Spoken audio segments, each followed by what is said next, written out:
ഇന്ന് നമ്മൾ കാണാൻ പോകുന്നത് 2016 റിലീസ് ചെയ്ത ഒരു ഐറിഷ് ബ്രിട്ടീഷ് ഹൊറർ മൂവിയാണ്. ചിത്രത്തിന്റെ പേര് എ ഡാർക്ക് സോങ്. അപ്പം നമുക്ക് ഒട്ടും തന്നെ സമയം കളയാതെ ഈ ഒരു പ്രേത ചിത്രത്തിന്റെ മുഴുവൻ കഥ കണ്ടാലോ? അതിനു മുൻപ് നിങ്ങൾ എൻ്റെ ഈ ചാനൽ ആദ്യമായിട്ടാണ് കാണുന്നതെങ്കിൽ സബ്സ്ക്രൈബ് ചെയ്യാനായിട്ടും മറക്കരുത്. തൊട്ടടുത്തുള്ള ബെല്ലൈക്കണും കൂടി ഒന്ന് ക്ലിക്ക് ചെയ്യുക. ചിത്രത്തിന്റെ സ്റ്റാർട്ടിംഗ് സീനില് നമ്മുടെ കഥാനായിക സോഫിയ അയർലൻഡിലെ അതിമനോഹരമായ ഒരൊറ്റപ്പെട്ട വഴിയിലൂടെ കാർ ഓടിച്ചു പോകുന്നതാണ് നമ്മളെ കാണിക്കുന്നത്. ചുറ്റുപാടും കുറെ കുന്നും മലകളും അല്ലാതെ വേറൊരു മനുഷ്യ കുഞ്ഞിനെ നമുക്ക് കാണാൻ കഴിയില്ല. സോഫി ഇപ്പോ അയർലാൻഡിലെ ചുറ്റും ആൾ താമസമില്ലാത്ത വലിയൊരു ബംഗ്ലാവ് കാണാൻ വന്നിരിക്കുകയാണ്. ആ വീട് വാങ്ങാനൊന്നുമല്ല, റെന്റിനെടുക്കാനാണ്. സോഫിയ ആ വീട് മുഴുവനും ചുറ്റി നടന്ന് കണ്ടു നോക്കി. എന്നിട്ട് ആ ഏജന്റിനോട് വീടിന്റെ എൻട്രൻസ് ഏത് ദിശയിലേക്കാണെന്നൊക്കെ ചോദിക്കുന്നുണ്ട്. വീടിന്റെ ഫ്രണ്ട് ഡോറ് പടിഞ്ഞാറോട്ടാണ്. അത് കേട്ടതോടെ സോഫി ഒരു കാര്യം ഉറപ്പിച്ചു. പെർഫെക്റ്റ്, തനിക്ക് ഈ വീട് ഇഷ്ടപ്പെട്ടു. ആ ഏജന്റ് ലോകത്ത് എവിടെയില്ലാത്ത വാടകയാണ് സോഫിയോട് ചോദിക്കുന്നത്. എന്നാൽ അവൾ ഒട്ടും തന്നെ മടിയില്ലാതെ 1 വർഷത്തേക്കുള്ള വാടക ആ ഏജന്റിന്റെ കയ്യിലേക്ക് വെച്ചു കൊടുത്തു. ഇത് നോക്ക്, ഞാൻ ഇവിടെ താമസിക്കുന്ന 1 വർഷത്തേക്ക് ഒരു മനുഷ്യക്കുഞ്ഞിനെ പോലും ഈ പരിസരത്തോട്ട് കാണരുത്. എനിക്ക് കുറച്ച് പ്രൈവസി വേണം. ഇത് കേട്ട ആ ഏജന്റ് ഒരു ഭയത്തോടെ അവളെ നോക്കി കണ്ണും തള്ളി നിൽക്കുക. അങ്ങനെ അഗ്രിമെന്റ് ഒക്കെ സൈൻ ചെയ്ത് സോഫിയ നേരെ റെയിൽവേ സ്റ്റേഷനിലേക്ക് പോകുന്നത് കാണിച്ചാണ് ഈ ചിത്രത്തിന്റെ ടൈറ്റിൽ എഴുതി കാണിക്കുന്നത്, എ ഡാർക്ക് സോങ്. അടുത്ത സീനില് സോഫിയ സോളമൻ എന്നൊരാളെ റെയിൽവേ സ്റ്റേഷനിൽ നിന്ന് പിക്ക് ചെയ്ത് അവര് രണ്ടുപേരും ഫുഡൊക്കെ കഴിച്ചുകൊണ്ട് സംസാരിച്ചുകൊണ്ടിരിക്കുന്നതാണ് നമ്മളെ കാണിക്കുന്നത്. സോളമൻ ഒരു ഒക്കൾട്ടിസ്റ്റ് ആണ്, അതായത് ഒരു മാന്ത്രികനാണ്, മന്ത്രവാദി എന്നും പറയാം. സോളമൻ ഇപ്പോ സോഫിയുടെ നിർബന്ധത്തിന് വഴങ്ങി അയർലാൻഡിലേക്ക് വന്നിരിക്കുകയാണ്, ഏതാണ്ട് മന്ത്രവാദ ചടങ്ങുകളൊക്കെ ചെയ്യാനായിട്ട്. ഇപ്പോ സോഫി അയാളോട് ചോദിക്കും, ഇത് നിങ്ങൾക്ക് ചെയ്യാൻ പറ്റുമോ, ഉറപ്പാണോ? അതിന് സോളമൻ പറയും, പിന്നെന്താ, തീർച്ചയായും. സോഫി ഈ മന്ത്രവാദങ്ങളൊക്കെ ചെയ്യാനായിട്ട് 4-5 പേരെ ചെന്ന് കണ്ടതാണ്. എന്നാൽ അവരാരും തന്നെ അവളെ സഹായിക്കാൻ തയ്യാറായില്ല. ഇതൊക്കെ കേട്ടോണ്ട് സോളമൻ നല്ല ആസ്വദിച്ച് ഫുഡ് കഴിച്ചോണ്ടിരിക്കുകയാണ്. എന്നാ സോഫി ആണെങ്കിൽ, നിങ്ങൾ എന്നെ ഹെൽപ്പ് ചെയ്യോ? ഈ ചടങ്ങുകളൊക്കെ ചെയ്യാനായിട്ട് നിങ്ങളെ കൊണ്ട് പറ്റുമോ? ഇത് തന്നെ ആവർത്തിച്ച് ചോദിച്ചുകൊണ്ടിരിക്കുക. ഇത് കേട്ട് സോളമൻ ആകെ ദേഷ്യം വന്നു. മൂപ്പര് ഫുഡ് കഴിക്കാതെ അവിടെ നിന്ന് എണീറ്റ് പോയി. അത് കഴിഞ്ഞ് അവരങ്ങനെ സോഫിയ റെന്റിനെടുത്ത ആ ബംഗ്ലാവിലേക്ക് പോവുകയാണ്. സോളമനും വീടും ചുറ്റുപാടൊക്കെ ഒരുപാട് ഇഷ്ടപ്പെട്ടു. ഇനി 1 വർഷത്തേക്ക് ആരും അവരെ ശല്യം ചെയ്യാനായിട്ട് ഇങ്ങോട്ട് വരില്ല. ഇപ്പോ ഈ മന്ത്രവാദ ചടങ്ങുകളൊക്കെ തുടങ്ങുന്നതിന് മുൻപ് സോളമൻ പല കാര്യങ്ങളും പറഞ്ഞ് അവളെ വാൺ ചെയ്യുന്നുണ്ട്. ഇത് ജീവൻ പണയം വെച്ചുള്ള കളിയാണ്. പിന്നെ പ്രധാനപ്പെട്ട ഒരു കാര്യം, ഇനി അങ്ങോട്ട് സോളമൻ പറയുന്നത് മാത്രമേ സോഫി ചെയ്യാവൂ. എപ്പോ ഉറങ്ങണം, ഫുഡ് കഴിക്കണം, ഇതൊക്കെ സോളമൻ പറയുന്നത് പോലെയാണ്. മാത്രമല്ല, ഒരു കാരണവശാലും സോഫി കള്ളം പറയാനും പാടില്ല. അങ്ങനെ സോഫി കള്ളം പറയുകയാണെങ്കിൽ ഈ ചടങ്ങുകളൊക്കെ ചെയ്യുന്ന സോളമന്റെ ജീവൻ അപകടത്തിലാവും. ഈ സമയത്തൊക്കെ തന്നെ സോഫിയുടെ ആത്മാവും മനസ്സും പ്യൂർ ആയിരിക്കണം. ഒരു തരത്തിലും മോശമായ ചിന്തകള് വരാൻ പാടില്ല. ഇതൊക്കെ പറഞ്ഞ സോളമൻ അവളോട് ഒരു കാര്യം ചോദിക്കുന്നുണ്ട്, അല്ല, ഇത്രയേറെ ത്യാഗങ്ങൾ സഹിച്ച് നീ എന്തിനാ ഈ ചടങ്ങ് ചെയ്യുന്നത്? അതിന് സോഫിയ മടിച്ചു പറയും, പ്രണയത്തിന് വേണ്ടിയാണ്. ഇത് കേട്ടതോടെ സോളമന് വല്ലാതെ ദേഷ്യം വന്നു. എനിക്ക് നിന്നെ സഹായിക്കാൻ കഴിയില്ല, എന്നെ കൊണ്ട് പറ്റില്ല എന്ന് പറഞ്ഞ് അയാള് വീടിന് പുറത്തേക്ക് ഇറങ്ങിപ്പോയി. ഉപേക്ഷിച്ചു പോയ കാമുകനെ തിരിച്ചു കൊണ്ടുവരാനാണോ നീ മന്ത്രവാദം ചെയ്യുന്നത്? എനിക്കെന്റെ കാശ് കിട്ടിയിരുന്നെങ്കിൽ തിരിച്ച് നാട്ടിലേക്ക് പോവായിരുന്നു. സോഫിയ എന്തൊക്കെയോ പറഞ്ഞു നോക്കിയെങ്കിലും സോളമൻ അവള് പറയുന്നത് കേൾക്കാനോ വിശ്വസിക്കാനോ തയ്യാറായില്ല. സോളമനെ പറഞ്ഞതിൽ കൂടുതൽ എത്ര പണം കൊടുക്കാനും അവള് തയ്യാറായിരുന്നു. എന്തൊക്കെ പറഞ്ഞിട്ടും മൂപ്പര് അമ്പിനും വില്ലിനടുക്കുന്നില്ല. അങ്ങനെ സോഫിയ വേറെ നിവൃത്തിയില്ലാതെ സോളമനെ തിരിച്ച് റെയിൽവേ സ്റ്റേഷനിൽ ഡ്രോപ്പ് ചെയ്യാനായിട്ട് വീട്ടിൽ നിന്നിറങ്ങി. രണ്ടുപേരും ട്രെയിൻ വരുന്നത് കാത്തിരുന്നു. ട്രെയിൻ എത്താൻ ഇനി വെറും 2 മിനിറ്റ് മാത്രമേ ഉള്ളൂ. അവസാനമായി സോഫിയ അയാളോട് പറയും, നിങ്ങള് എത്ര പണം വേണമെങ്കിലും ചോദിച്ചോളൂ, ഞാൻ ആ പണം തരാൻ തയ്യാറാണ്. എന്നാ പുള്ളിക്കാരൻ വെറും പണത്തിന് വേണ്ടിയല്ല ഈ മന്ത്രവാദമൊന്നും ചെയ്യുന്നത്, ആളുകളെ ഹെൽപ്പ് ചെയ്യാനാണ്. എന്തൊക്കെ പറഞ്ഞിട്ടും യാതൊരു കാര്യമില്ല, പുള്ളി അതൊന്നും കേൾക്കാൻ പോണില്ല എന്ന് തിരിച്ചറിഞ്ഞ സോഫി സത്യങ്ങളൊക്കെ സോളമനോട് തുറന്നു പറയാൻ തുടങ്ങി. ഞാൻ നിങ്ങളോട് കള്ളം പറഞ്ഞതാണ്. എനിക്ക് 7 വയസ്സുള്ള ഒരു മകനുണ്ടായിരുന്നു. അവൻ മരണപ്പെട്ടു, എന്നെ വിട്ടുപോയി. അത് എന്റെ തെറ്റായിരുന്നു. മകനെ നഷ്ടപ്പെട്ടതിന് ശേഷം തനിക്ക് എന്ത് ചെയ്യണമെന്നറിയില്ല. എനിക്ക് അവസാനമായി എന്റെ കുഞ്ഞിനോട് സംസാരിക്കണം, അവന്റെ ശബ്ദം കേൾക്കണം. ഇത് കേട്ട് സോളമൻ ആകെ ഒന്ന് സൈലന്റ് ആയി. ഒരമ്മയുടെ സങ്കടം അവന് കണ്ടില്ല എന്ന് നടിക്കാൻ പറ്റില്ല. എന്തായാലും ഇതൊരു അമ്മയുടെ സ്നേഹമാണ്. ഇതില് വേറെ ദുരുദ്ദേശങ്ങളോ പ്രതികാരോ അങ്ങനൊന്നും ഇല്ലല്ലോ. അവസാനം സോളമൻ അവളെ സഹായിക്കാൻ തന്നെ തീരുമാനിച്ചു. വീട്ടില് തിരിച്ചെത്തിയ സോളമൻ വീണ്ടും നായികയെ വാൺ ചെയ്യുന്നുണ്ട്. അത് ഒരു തവണ 2 തവണയല്ല, പല പ്രാവശ്യം. ഇതൊക്കെ നിനക്ക് ഇവിടെ വെച്ച് തന്നെ സ്റ്റോപ്പ് ചെയ്യാം. കാരണം ഈ ചടങ്ങ് എന്ന് പറയുന്നത് നീ ചിന്തിക്കുന്നതിന് അപ്പുറത്താണ്. പ്രേതങ്ങളും സാത്താനെയും എല്ലാം നേരിടേണ്ടി വരും. എന്തെങ്കിലും ചെറിയൊരു മിസ്റ്റേക്ക് മതി നമ്മുടെ ജീവൻ ആപത്ത് വരാൻ. ദിവസങ്ങളോളം ഉറങ്ങാൻ കഴിയില്ല, പലപ്പോഴും പട്ടിണി കിടക്കേണ്ടി വരും. അതുകൊണ്ട് നീയൊന്ന് ചിന്തിച്ചു നോക്ക്, നമുക്കിതൊക്കെ ഇവിടെ വെച്ച് തന്നെ സ്റ്റോപ്പ് ചെയ്യാം. എന്നാൽ സോഫിയ അതൊന്നും തന്നെ കേൾക്കില്ല. മരിക്കേണ്ടി വന്നാലും തനിക്ക് എന്റെ കുഞ്ഞിനെ കാണണം, അവന്റെ ശബ്ദം കേൾക്കണം എന്ന വാശിയിലാണ്. ഇപ്പോ ഈ ചടങ്ങുകളെല്ലാം ചെയ്തു തീർക്കാൻ 6 മാസം, 8 മാസം, ചിലപ്പോ 1 വർഷം തന്നെ വേണ്ടി വന്നേക്കാം. ഈ സമയം അവർ രണ്ടുപേരും വീടിന്റെ ഡോറോ ജനാലകളോ തുറക്കാനോ പുറത്തേക്ക് പോവാനോ പാടില്ല. അങ്ങനെ വന്നാ പിന്നീട് അവർ ഈ വീടിനകത്ത് ജീവിതകാലം മുഴുവനും പെട്ടുപോകും. പിന്നെ ഭക്ഷണം, വെള്ളം ഒന്നുമില്ലാതെ പ്രേതങ്ങൾക്കിടയിൽ കിടന്ന് മരിക്കേണ്ടി വരും. അടുത്ത ദിവസം സോഫിയ പുറത്തേക്ക് പോയി ഒരു 8 മാസത്തേക്കുള്ള ഫുഡും മറ്റ് അവശ്യ സാധനങ്ങളൊക്കെ വാങ്ങുന്നുണ്ട്. ഇനി എന്ത് അത്യാവശ്യമാണെന്ന് പറഞ്ഞാലും അവർക്ക് ആ വീടിനുള്ളിൽ നിന്ന് പുറത്തേക്ക് ഇറങ്ങാൻ കഴിയില്ലല്ലോ. അതുകൊണ്ട് അവള് ആവശ്യമുള്ള എല്ലാ സാധനങ്ങളും വാങ്ങുന്നുണ്ട്. അവളങ്ങനെ സാധനങ്ങളൊക്കെ കാറിലേക്ക് വെക്കുന്ന നേരത്താണ് തൊട്ടടുത്ത് നിന്ന് ഒരു കുഞ്ഞിന്റെ കരച്ചിൽ കേൾക്കുന്നത്. നോക്കുമ്പോ ഏതൊരു വെള്ളമുടിക്കാരൻ തന്റെ കുഞ്ഞിനെ താഴെ കിടത്തി എന്തൊക്കെയോ മന്ത്രങ്ങൾ ചൊല്ലുന്നു. അത് കണ്ട് അവൾ അന്തമില്ലാതെ നിൽക്കുന്ന നേരത്താണ് പെട്ടെന്ന് ആരോ സോഫിയെ പിന്നിൽ നിന്ന് തട്ടി വിളിക്കുന്നത്. സോഫി ആകെ ഭയന്നു പോയി. അത് സോഫിയുടെ ഇളയ സഹോദരിയാണ്. പെട്ടെന്ന് തന്റെ ചേച്ചിയെ കണ്ടപ്പോ അന്നയ്ക്കും ആദ്യം അത് വിശ്വസിക്കാൻ കഴിഞ്ഞില്ല. കാരണം മകന്റെ മരണത്തെ തുടർന്ന് മാനസിക നില തെറ്റിയ സോഫി 3 വർഷത്തോളം ഒരു ഭ്രാന്താശുപത്രിയിലായിരുന്നു. ഇപ്പോ സോഫി ഭ്രാന്താശുപത്രിയിൽ നിന്ന് രക്ഷപ്പെട്ട് അവൾ എന്തൊക്കെയോ പ്ലാൻ ചെയ്യുന്നുണ്ടെന്ന് അന്നയ്ക്ക് മനസ്സിലായി. നീ ഈ ചിന്തിക്കുന്നതെല്ലാം തന്നെ തെറ്റാണ്, കഴിഞ്ഞുപോയ കാര്യങ്ങളെല്ലാം മറക്കണം, പൊറുക്കണം എന്നൊക്കെ പറഞ്ഞ് അന്ന ചേച്ചിയെ സമാധാനിപ്പിക്കുന്നുണ്ട്. ഇത് നോക്ക്, ഞാൻ ഈ ചെയ്യുന്നത് തെറ്റാണോ ശരിയാണോ എനിക്ക് നോക്കേണ്ട കാര്യമില്ല. കാരണം ഞാൻ ഈ ചെയ്യുന്നത് എനിക്ക് വേണ്ടിയാണ്. തൽക്കാലം നിങ്ങൾ ആരും തന്നെ എന്നെ തെരഞ്ഞു വരരുത്, എന്നിൽ നിന്ന് പരമാവധി അകന്നു നിന്നേക്കെന്ന് പറഞ്ഞ് സോഫി അനിയത്തിയോട് ദേഷ്യപ്പെട്ട് ആ കോഫി ഷോപ്പിൽ നിന്ന് പുറത്തേക്ക് ഇറങ്ങിപ്പോയി. അന്ന് രാത്രി സോളമൻ വീണ്ടും നായികയെ ഈ മന്ത്രവാദത്തിൽ നിന്ന് പിന്തിരിപ്പിക്കാനായിട്ട് പരമാവധി ശ്രമിക്കുന്നുണ്ട്. എന്നാലും യാതൊരു കാര്യമില്ല. അതൊക്കെ പോട്ടെ, ഞാനൊരു കാര്യം ചോദിക്കട്ടെ സോഫി, നീ എന്നോട് കള്ളം പറഞ്ഞിട്ടുണ്ടോ? അങ്ങനെ എന്തെങ്കിലും കള്ളം പറഞ്ഞിട്ടുണ്ടെങ്കിലേ ദേ ഇപ്പോ എന്നോട് തുറന്ന് പറഞ്ഞേക്കണം. ഇതും പറഞ്ഞ് തന്റെ കൈമുറിഞ്ഞത് അവൻ സോഫിക്ക് കാണിച്ചു കൊടുക്കുന്നുണ്ട്. സോളമന്റെ അടുത്ത് അങ്ങനെ കള്ളം പറഞ്ഞ് പിടിച്ചു നിൽക്കാനൊന്നും കഴിയില്ല. അവന് ഒരു കാര്യം മനസ്സിലായി, സോഫി പറഞ്ഞതിൽ പകുതി കള്ളവും പകുതി സത്യവുമാണ്. പിറ്റേന്ന് രാവിലെ സോഫി നടക്കാനായിട്ട് പുറത്തേക്ക് ഇറങ്ങി. കാരണം നാളെ മുതൽ പുറം ലോകം കാണാൻ കഴിയില്ല, വീടിന് പുറത്തേക്ക് ഇറങ്ങാൻ കഴിയില്ലല്ലോ. അപ്പോഴാണ് ആ മലഞ്ചെരുവില് ഒരു ഡോഗ് ചത്ത് കിടക്കുന്നത് കാണുന്നത്. അത് ആരോ വളർത്തുന്ന നായിയായിരുന്നു. അതിന്റെ കഴുത്തില് ബെൽറ്റൊക്കെ ഉണ്ടായിരുന്നു. മറുവശത്ത് സോളമൻ ആ ചടങ്ങിന്റെ ആദ്യഘട്ടം ഉപ്പുകൊണ്ട് വരച്ച് ആ വീടങ്ങ് സീൽ ചെയ്യാണ്. കാരണം പുറത്തുനിന്ന് ഒരു ദുഷ്ടശക്തികളും അകത്തേക്ക് പ്രവേശിക്കരുത്. ആ സീല് ക്ലോസ് ചെയ്യുന്നതിന് മുൻപ് സോളമൻ വീണ്ടും അവളോട് ചോദിക്കുന്നുണ്ട്, ഇപ്പൊ വേണമെങ്കിൽ നിനക്കതൊക്കെ സ്റ്റോപ്പ് ചെയ്യാം, പിന്നീട് നീ വിചാരിച്ചാൽ പോലും ഇതിൽ നിന്ന് പിന്മാറാൻ കഴിയില്ല. സോളമൻ അങ്ങനെ ഒരു ചിരിയും ചിരിച്ച് ഉപ്പുകൊണ്ട് ആ സീൽ അങ്ങ് ക്ലോസ് ചെയ്യാണ്. അടുത്ത ദിവസം സോളമൻ ഉറക്കമൊക്കെ കഴിഞ്ഞ് എണീറ്റ് നോക്കുമ്പോ സോഫി നല്ല ഉറക്കത്തിലാണ്. ഇത് കണ്ട് ദേഷ്യം വന്ന പുള്ളിക്കാരൻ ഒരു ബക്കറ്റ് വെള്ളം എടുത്തോണ്ട് വന്ന് അത് സോഫിയുടെ തല വഴി ഒഴിച്ചു. അതായത് ഇന്ന് മുതല് സോളമന്റെ അനുവാദം കൂടാതെ സോഫിക്ക് ഈ വീടിനകത്ത് ഒന്നും തന്നെ ചെയ്യാൻ കഴിയില്ല. ഫുഡ് കഴിക്കണമെങ്കിലും ഉറങ്ങണമെങ്കിലും സോളമന്റെ അനുവാദം വേണം. രാവിലെ എണീറ്റത് മുതല് സോളമൻ അവളെ വഴക്ക് പറഞ്ഞോണ്ടേയിരുന്നു. ഈ വഴക്ക് മുഴുവൻ കേട്ടോണ്ടിരുന്ന നായിക അയാളോട് പറയും, ഞാനല്ലേ നിങ്ങൾക്ക് പണം തന്നത്, ഇങ്ങനെ തല വഴി വെള്ളം ഒഴിക്കുന്നതും ചീത്ത പറയുന്നതൊക്കെ ശരിയാണോ? ഇത് കേട്ട് സോളമൻ ആകെ ഭ്രാന്തായി. എന്ത് പറഞ്ഞാലും കാശ് കാശ് കാശ്. ഞാൻ പറഞ്ഞതൊന്നും നിനക്ക് മനസ്സിലായില്ലേ? നിന്റെ പ്രവൃത്തിയും മനസ്സും ശുദ്ധമാണെങ്കിലും മാത്രമേ നിനക്ക് ആ ഏഞ്ചലിനെ കണ്ട് നിന്റെ വരം ചോദിക്കാൻ പറ്റുള്ളൂ. അതിന് ഞാൻ പറയുന്നത് എന്താണോ അതെല്ലാം നീ അനുസരിക്കണം. ഇതും പറഞ്ഞ സോളമൻ എന്തോ ഒന്ന് സോഫിക്ക് കഴിക്കാനായിട്ട് കൊടുക്കുന്നുണ്ട്. അവൾ എങ്ങനെയൊക്കെയോ കഷ്ടപ്പെട്ട് അത് കടിച്ചിറക്കി.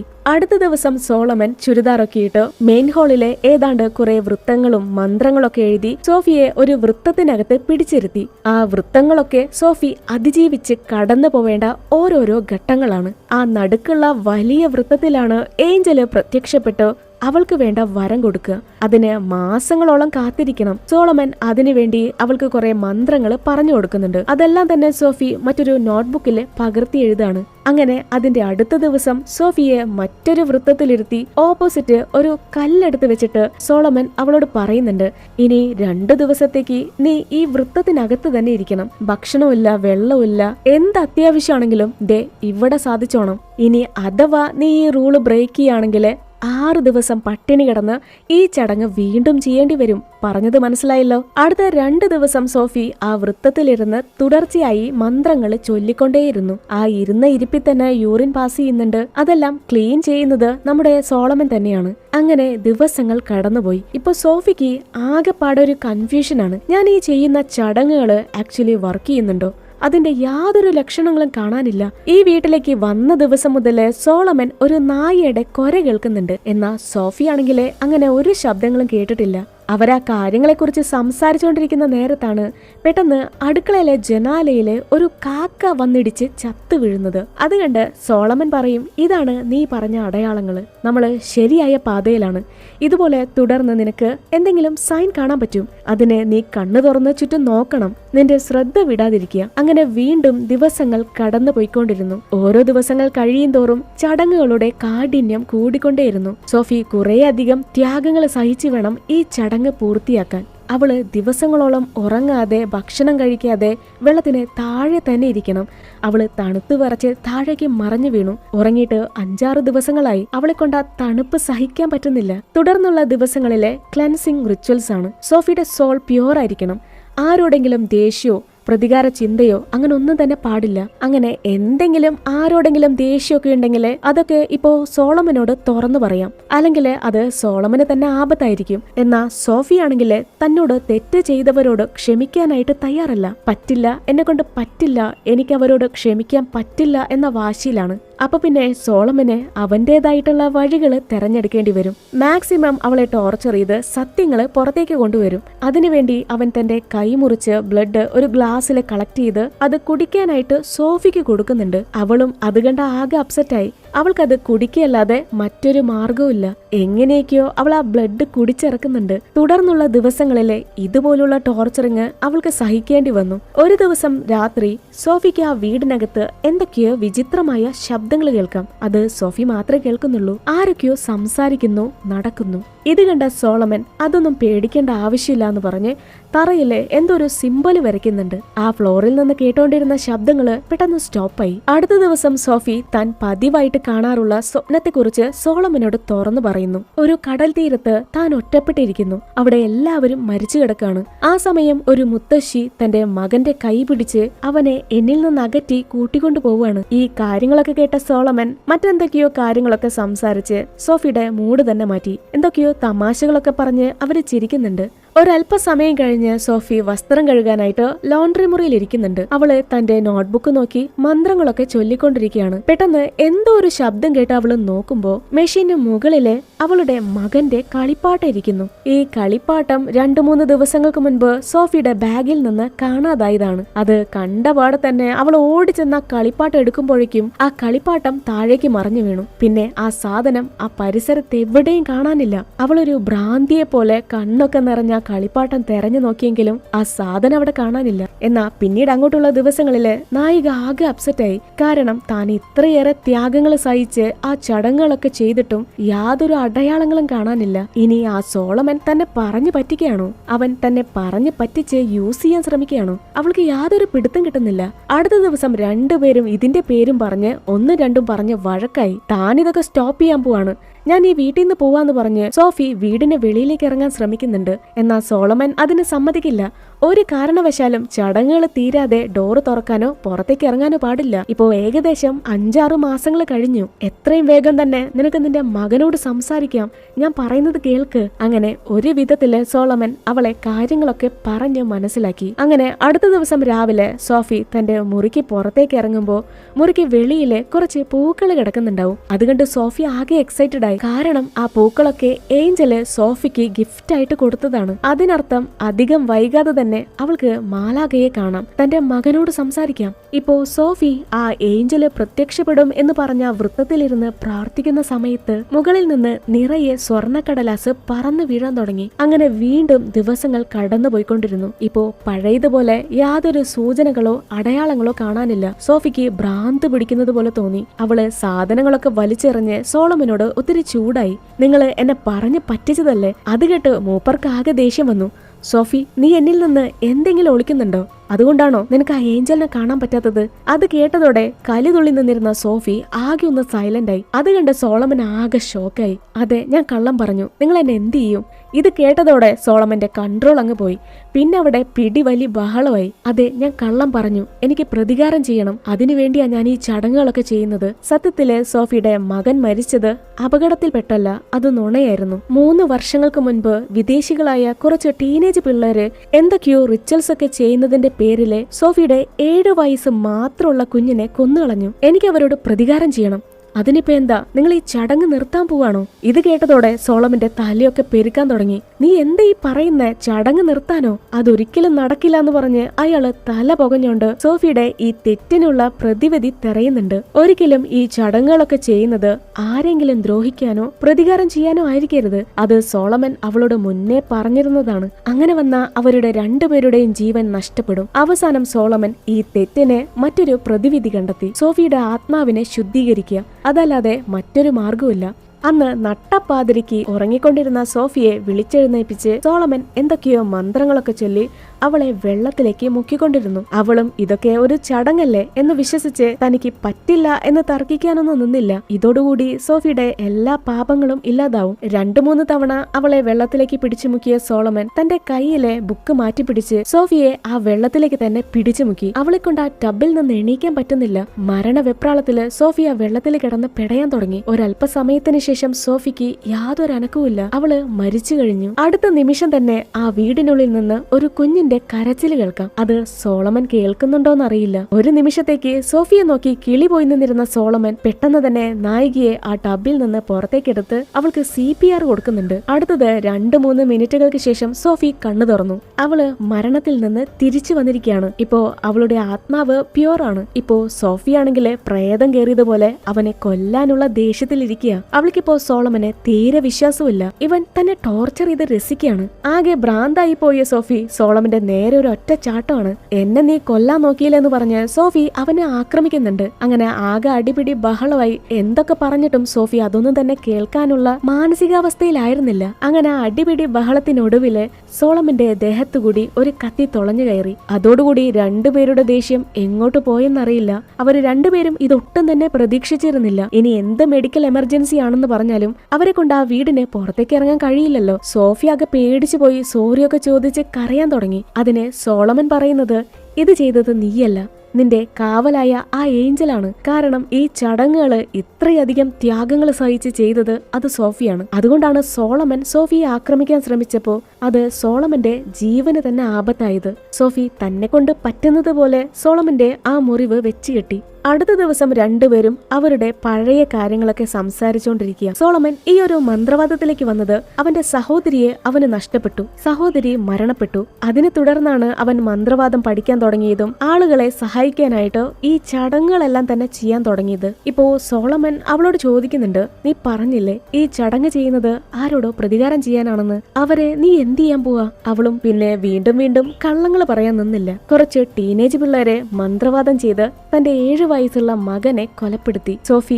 ആ ടീനേജ് പിള്ളേർക്ക് തക്കതായ ശിക്ഷ വാങ്ങിച്ചു കൊടുക്കാനായിട്ട് പരമാവധി ശ്രമിച്ചു. അവര് കുഞ്ഞുങ്ങളാണ്, ചെറിയ പ്രായമാണെന്നൊക്കെ പറഞ്ഞ് കോടതിയോ നിയമങ്ങളോ തന്നെ സഹായിച്ചില്ല. മാത്രമല്ല ആ തെറ്റ് ചെയ്തവർക്ക് അതിൻ്റെതായിട്ടുള്ള യാതൊരു കുറ്റബോധവുമില്ല. എന്നാൽ സോഫി ആണെങ്കില് കുറ്റബോധത്തിന്റെ പടുകുഴിയിലാണ്. ഒരമ്മയായ തനിക്ക് എന്റെ മകനെ രക്ഷിക്കാൻ കഴിഞ്ഞില്ലല്ലോ. ആ തെറ്റ് ചെയ്തവരെ ശിക്ഷിക്കാനാണ് താൻ ഈ ത്യാഗങ്ങളൊക്കെ സഹിച്ച് ഈ ചടങ്ങുകളൊക്കെ ചെയ്തത്. അത് കേട്ടതോടെ സോളമനും ഒന്നും തന്നെ പറയാനില്ല. കാരണം നഷ്ടം, വേദനയൊക്കെ ആ കുഞ്ഞിനെ നഷ്ടപ്പെട്ട ആ അമ്മയ്ക്ക് മാത്രമാണ്. തുടർന്നുള്ള ദിവസങ്ങളിലെ സോളമന്റെ ഹെൽത്ത് വളരെ മോശമാവാൻ തുടങ്ങി. മുറിവ് ഇൻഫെക്ഷനായി. മാത്രമല്ല ആ വീട്ടിലെ കറണ്ട് കട്ടായി, ഇന്റർനെറ്റും വർക്ക് ചെയ്യുന്നില്ല, പൈപ്പിലെ വെള്ളം തീർന്നുപോയി. അങ്ങനെ എല്ലാ കാര്യത്തിലും ഏകദേശം ഒരു തീരുമാനമായിട്ടുണ്ട്. തൽക്കാലത്തേക്ക് സോഫി കുറെ മെഴുകുതിരിയൊക്കെ കളക്ട് ചെയ്ത് വെക്കുന്നുണ്ട്. വെട്ടമില്ലാതെ ഒരു മുറികളിലേക്കും പോവാൻ പാടില്ല. ഒരു ദിവസം രാത്രി സോഫി ഉറങ്ങുന്ന സമയത്ത് അവൾക്ക് തന്റെ മകന്റെ ശബ്ദം കേൾക്കാം. കുഞ്ഞിന്റെ ശബ്ദം കേൾക്കുന്നത് വീടിന് വെളിയിൽ നിന്നാണ്. അവള് പതിയെ പതിയെ മെയിൻ ഡോറിന്റെ അടുത്തേക്ക് ചെന്നു. മമ്മി, ഈ ഡോറ് തുറക്ക്, എനിക്ക് പേടിയാവുന്നു. ഇത് കേട്ട് സോഫിക്ക് വിശ്വസിക്കാൻ കഴിഞ്ഞില്ല. ഇല്ല ജാക്ക്, ഇത് നീയല്ല. മമ്മി, അങ്ങനെ പറയല്ലേ, ഈ ഡോറ് തുറക്ക്. എനിക്ക് ചുറ്റും കുറെ നായ്ക്കളുണ്ട്, അവരെന്നെ ആക്രമിക്കും. പ്ലീസ് ഈ ഡോറ് തുറക്ക്. കുഞ്ഞാ ഡോറ് തുറക്കാൻ പറഞ്ഞ് പേടിപ്പെടുത്തുന്ന രീതിയിൽ പടപടയെന്ന് ഡോറിൽ തട്ടുന്നുണ്ട്. അത് തന്റെ മകനല്ല എന്നവൾക്കറിയാം. ഈ സമയത്താണ് ഈ ബഹളമൊക്കെ കേട്ട് സോളമൻ അങ്ങോട്ട് വരുന്നത്. ആകെ തളർന്നൊരവസ്ഥയില് സോഫി സോളമന്റെ അടുത്തേക്ക് ഓടിച്ചെന്നു. അവൻ സോഫിയെ സമാധാനപ്പെടുത്തി. ഹേയ്, അത് നിന്റെ മകനല്ല, ജസ്റ്റ് അതൊരു ശബ്ദം മാത്രമാണ്. പിറ്റേന്ന് രാവിലെ സോഫി അവന് കഴിക്കാനായിട്ട് ഫുഡ് കൊടുത്തെങ്കിലും സോളമൻ ഫുഡ് കഴിക്കുന്നില്ല, വെള്ളം കുടിക്കുന്നില്ല. അതും അല്ലെങ്കിൽ ഹോസ്പിറ്റലിലേക്ക് പോവാന്ന് പറഞ്ഞെങ്കിലും അതിനും സോളമൻ തയ്യാറല്ല. അവനെ കൊണ്ടിപ്പോ ശരിക്കൊന്ന് സംസാരിക്കാൻ പോലും വയ്യ. അന്നത്തെ ദിവസം മുഴുവൻ സോഫി ഈ ചടങ്ങിന് വേണ്ടിയുള്ള മന്ത്രങ്ങളൊക്കെ പകർത്തി എഴുതുന്നുണ്ട്. അങ്ങനെ രാത്രിയായി. ഈ സമയം സോഫിക്ക് തൊട്ടു മുന്നിലുള്ള കസേരയില് ആരും ഇരിക്കുന്നത് പോലെ അവൾക്ക് തോന്നി. ഒരു കറുത്ത രൂപം അതനങ്ങുന്നുണ്ട്. മാത്രമല്ല അത് സ്മോക്ക് ചെയ്യുന്നുണ്ട്. അതിന്റെ വെട്ടം കാണാം. ആ രൂപം എന്തൊക്കെയോ സംസാരിക്കുന്നുണ്ട്.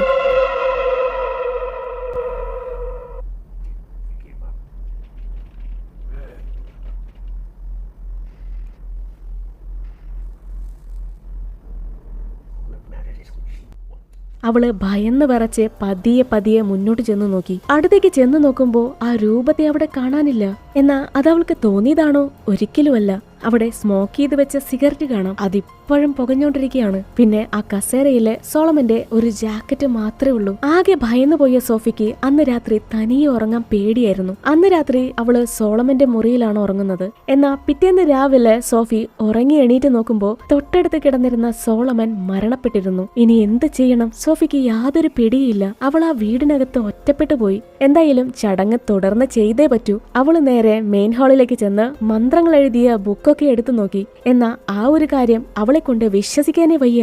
അവൾ എഴുതിയ ആ മന്ത്രങ്ങളെല്ലാം തന്നെ ആരോ കോരി വരച്ച് നശിപ്പിച്ചിരുന്നു. ആ ബുക്കിലെ ഒരക്ഷരം പോലും കാണാനില്ല. സോഫിക്ക് തന്റെ തലയൊക്കെ പെരുക്കാൻ തുടങ്ങി. അവളെ കൊണ്ട് ഇനി ഒന്നും തന്നെ ചെയ്യാൻ കഴിയില്ല. എന്നേക്കുമായി ഈ വീടിനകത്ത് പെട്ടുപോയി. എന്നാലും എത്ര നാള് അവൾ ഈ വീട്ടിനകത്ത് തനിച്ചിരിക്കും? അവള് കുറെ നേരം സോളമന്റെ മുറിക്ക് മുന്നിലിരുന്നു. പിന്നെ ഒരുപാട് ചിന്തിച്ചതിന് ശേഷം ഒരിക്കലും തുറക്കരുത് എന്ന് പറഞ്ഞ ആ ഡോറ്, മെയിൻ ഡോറ് തുറക്കുകയാണ്. അധികം താമസിക്കാതെ അവൾ ആ വീട്ടിൽ നിന്ന് പുറത്തേക്ക് ഇറങ്ങി. അവൾ ഈ വീട്ടിലേക്ക് വന്നിട്ട് എത്ര ദിവസങ്ങളായി, മാസങ്ങളായി. ഇതൊന്നും സോഫിക്ക് യാതൊരു പിടിയില്ല. വീടിന് പുറത്തേക്ക് ഇറങ്ങി സോഫി പതിയെ പിന്നിലേക്ക് തിരിഞ്ഞു നോക്കി. ഇല്ല, തലയൊന്നും പൊട്ടിത്തെറിച്ചിട്ടില്ല. ഇതിപ്പോ സോളമൻ പറഞ്ഞതുപോലെയല്ലോ എന്ന മട്ടില് അവള് പെട്ടെന്ന് തന്നെ കാറിലേക്ക് ഓടിക്കേറി. എന്നാ കാറ് സ്റ്റാർട്ട് ആവുന്നുണ്ടോ? ഇല്ല. ചുറ്റുവട്ടത്ത് ഒരു മനുഷ്യക്കുഞ്ഞു പോലും താമസിക്കുന്നില്ല. ചുറ്റുവട്ടത്തല്ല, ആ പഞ്ചായത്തില് പോലും മറ്റൊരു വീടില്ല.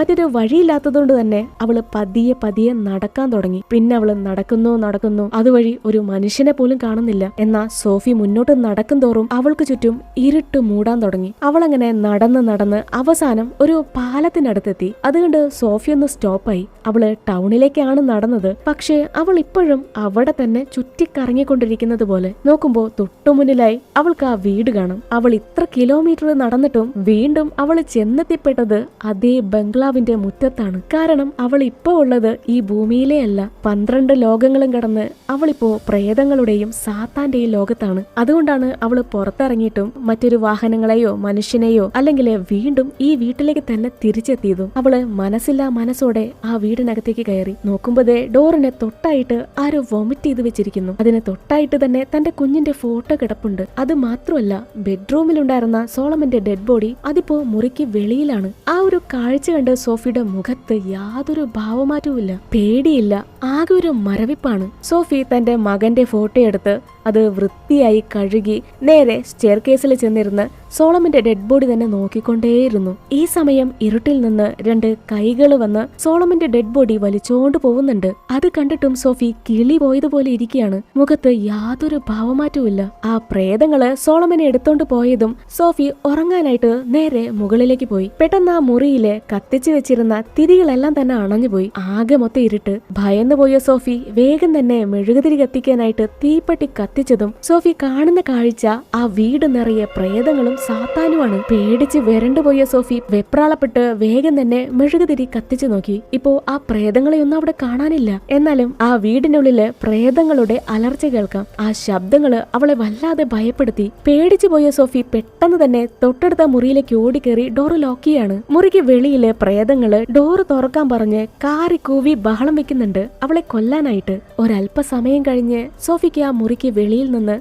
തന്റെ മകന്റെ ശബ്ദം കേൾക്കാം. മോമി, ഈ ഡോർ തുറക്ക്. മോമി എന്താ എന്നെ കൂട്ടിക്കൊണ്ടുപോകാനായിട്ട് അന്ന് സ്കൂളിലേക്ക് വരാതിരുന്നത്? ഇത് കേട്ടതോടെ സോഫി സങ്കടം കൊണ്ട് കരഞ്ഞ് തന്റെ മകനോട് മാപ്പ് പറയുന്നുണ്ട്. പതിയെ പതിയെ മുറിക്ക് പുറത്തുനിന്ന് കേട്ടിരുന്ന ആ ശബ്ദം മാറാൻ തുടങ്ങി. ഞാൻ വെറും വൃത്തികെട്ടൊരു പ്രേതമാണ്. ഞാൻ നിങ്ങളെ പറ്റിക്കാനായിട്ട് ഭയപ്പെടുത്താനായിട്ട് നിന്റെ മകന്റെ ശബ്ദം യൂസ് ചെയ്യുന്നു എന്നേ ഉള്ളൂ. അതിന് സോഫി പറയും, എനിക്കറിയാം, നീ എന്റെ മകനല്ല, ജേക്കല്ല. പിറ്റേന്ന് രാവിലെ സോഫി ഉറക്കത്തിൽ നിന്ന് എണീറ്റ് മുറിക്ക് പുറത്തേക്ക് ഇറങ്ങി. ഇല്ല, പുറത്ത് പ്രേതങ്ങളെയൊന്നും കാണാനില്ല. എന്നാ ഫ്ലോറിലെ കുറെ ഉണങ്ങിയ പൂക്കൾ കാണാം. മകന്റെ കളഞ്ഞുപോയ കളിപ്പാട്ടം കാണാം. അവൾ ആ കളിപ്പാട്ടം എടുത്ത് നോക്കുന്ന നേരത്താണ് ആ ഇരുട്ടിൽ നിന്ന് എന്തൊക്കെയോ ശബ്ദങ്ങൾ കേൾക്കുന്നത്. നോക്കുമ്പോ സോഫി സ്ഥിരമായിട്ട് സ്വപ്നത്തിൽ കാണുന്ന ആ മുത്തശ്ശി തന്റെ മകന്റെ കൈ പിടിച്ച് അങ്ങോട്ട് നടന്നു വരുന്നു. പേടിച്ചു പോയി അവള് പതിയെ പതിയെ പിന്നിലേക്ക് നടന്നു. പെട്ടെന്നാണ് സൈഡിൽ നിന്ന് പാഞ്ഞു വന്നൊരു പ്രേതം നമ്മുടെ സോഫിയുടെ തലയ്ക്കടിക്കുന്നത്. അവളുടെ ബോധം പോയി. ഒരല്പസമയം കഴിഞ്ഞ് അവള് കണ്ണു തുറന്നു നോക്കുമ്പോ അവൾക്ക് ചുറ്റും ഒരുപാട് പ്രേതങ്ങള് അവളെ കൊല്ലാനായിട്ട് കാത്തു നിൽക്കുകയാണ്. ആ പ്രേതങ്ങളെല്ലാം അവളെ മറ്റൊരു ചേംബറിലേക്ക് വലിച്ചോണ്ടുപോയി സോഫിയുടെ ഒരു മോതിര വിരൽ അങ്ങ് കട്ട് ചെയ്തെടുത്തു. മരണവേദനയില് പിടഞ്ഞിരുന്ന സോഫി തന്റെ ജീവനും കൊണ്ട് ആ മുറിയിൽ നിന്ന് പുറത്തേക്ക് ഓടി. ആ പ്രേതങ്ങളും അവളുടെ പിന്നാലെ തന്നെയുണ്ട്. അവൾ എങ്ങനെയൊക്കെയോ മുകളിലേക്ക് ഓടി രക്ഷപ്പെടാനൊക്കെ ശ്രമിക്കുന്നുണ്ട്. ഈ സമയം അവള് മുകളിലേക്ക് നോക്കി തന്റെ തെറ്റുകൾ ഏറ്റുപറഞ്ഞ് മാപ്പ് പറഞ്ഞ് കരയാണ്. അടുത്ത നിമിഷം തന്നെ മുകളിൽ നിന്നൊരു വെട്ടം വരുന്നുണ്ട്. ആ വെട്ടം വന്നതും പ്രേതങ്ങളൊക്കെ പേടിച്ച് അവിടെ നിന്ന് ഓടിപ്പോയി. സോഫി പതിയെ പതിയെ മുകളിലേക്ക് കയറി ചെന്നു. അവര് ചടങ്ങുകളൊക്കെ ചെയ്തിരുന്ന മെയിൻ ഹാളിൽ നിന്നാണ് ആ വെട്ടം വരുന്നത്. അവൾ ആ ഡോറ് തുറന്നു നോക്കുമ്പോ ആ മാന്ത്രിക വൃത്തത്തിലെ അവൾ എത്ര നാളും കാത്തിരുന്ന ആ ഏഞ്ചല് വന്നിരിക്കുന്നുണ്ടാവും. അതിമനോഹരമായി തിളങ്ങുന്ന ആ രൂപത്തെ കണ്ട് സോഫിക്ക് തന്റെ സന്തോഷം പറഞ്ഞറിയിക്കാൻ കഴിഞ്ഞില്ല. സോഫി തന്റെ തെറ്റുകളെല്ലാം ഏറ്റുപറഞ്ഞ് അവള് ഒരു വരം ചോദിക്കുന്നുണ്ട്. അതായത് അവള് സോളമനോട് പറഞ്ഞത് താൻ ഈ ചടങ്ങ് ചെയ്തത് പ്രതികാരം ചെയ്യാനാണെന്നാണ്. എന്നാ അതും ഒരു കള്ളമായിരുന്നു. സത്യം പറഞ്ഞ തെറ്റ് ചെയ്തവര് ആ തെറ്റ് അംഗീകരിക്കാനോ ശിക്ഷ അനുഭവിക്കാനോ തയ്യാറല്ല. ഈ കാലം അത്രയും മാനസികമായി ശിക്ഷ അനുഭവിച്ചത് അത് സോഫിയാണ്. അതുകൊണ്ട് തനിക്ക് തന്റെ മകനെ കൊന്നവരോട് പൊറുക്കണം. അതിനെ തന്നെ കൊണ്ട് ഇതുവരെ കഴിഞ്ഞിട്ടില്ല. തെറ്റ് ചെയ്തവരോട് ക്ഷമിക്കുന്ന വരമാണ് അവൾ ആ ഏഞ്ചലിനോട് ചോദിക്കുന്നത്. പറഞ്ഞതുപോലെ തന്നെ ആ ഏഞ്ചല് അവൾക്കുള്ള വരം കൊടുത്ത് അവിടെ നിന്ന് മറഞ്ഞുപോയി. ഇപ്പോ അവൾക്ക് തന്റെ മകനെ കൊന്നവരോട് യാതൊരു ദേഷ്യവുമില്ല, യാതൊരു പ്രതികാര മനോഭാവങ്ങളില്ല. തുടർന്ന് വീടിന് വെളിയിലേക്ക് ഇറങ്ങിയ സോഫി സോളമന്റെ ഡെഡ് ബോഡി തൊട്ടടുത്തുണ്ടായിരുന്ന ഒരു തടാകത്തിൽ ഉപേക്ഷിക്കുന്നുണ്ട്. പിന്നീട് കാറെടുത്ത് സോഫി അവിടെ നിന്ന് യാത്ര തിരിച്ചു. ഇപ്പോഴും താൻ ഭൂമിയിലേക്ക് തിരിച്ചെത്തി എന്നവൾക്ക് വിശ്വസിക്കാനേ വയ്യ. സോഫിയുടെ കാറിനടുത്തുകൂടി മറ്റൊരു കാറ് ചീറിപ്പാഞ്ഞു പോയി. അവളിപ്പോ ആ പ്രേതങ്ങളുടെ ലോകത്തു നിന്ന് തിരിച്ചു വന്നിരിക്കുകയാണ്. ഈ ഒരു സീനോട് കൂടിയാണ് എ ഡാർക്ക് സോങ് എന്ന ഈ ഒരു ബ്രിട്ടീഷ് ഹൊറർ മൂവി അവസാനിക്കുന്നത്. അപ്പോൾ ഇന്നത്തെ ഈ വീഡിയോ ഇഷ്ടപ്പെട്ടെങ്കിൽ ലൈക്ക് ചെയ്യാനായിട്ട് മറക്കരുത്. സബ്സ്ക്രൈബ് ചെയ്യാത്തവരുണ്ടെങ്കിൽ മറക്കാതെ സബ്സ്ക്രൈബ് ചെയ്യുക. Thank you.